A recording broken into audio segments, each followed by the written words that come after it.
we paying tribute to the people's fallen leader, or are we inciting a new political war?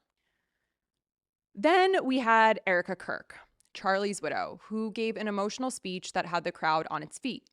In the speech, she forgave the alleged shooter for killing her husband.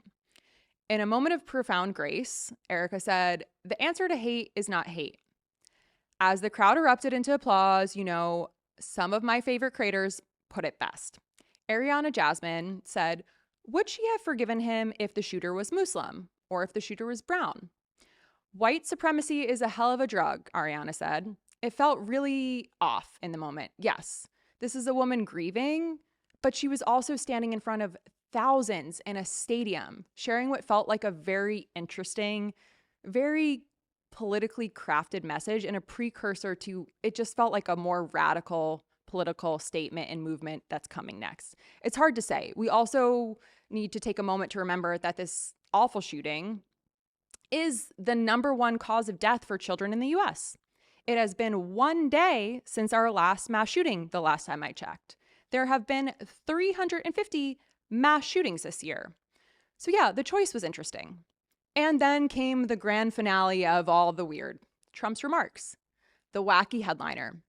I don't really even know where to begin with this, but Trump started by calling Kirk a mortal and referred to him as our greatest evangelist for American liberty.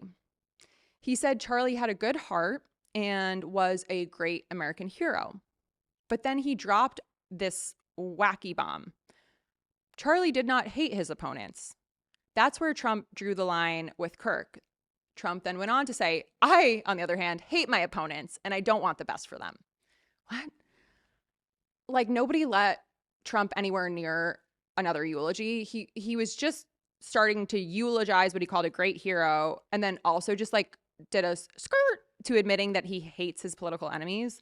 That wasn't like the tone you'd expect at a memorial for a man who's been hailed as like a symbol of political unity. But this is the real, is he okay moment. Trump randomly then decided to bring up autism completely out of nowhere. Trump mentioned his plans to announce something about autism, which felt like a really weird diversion from the topic at hand. His speech also meandered into tangents about tariffs in the 2020 election. A memorial was clearly the backdrop, but the focus seemed to be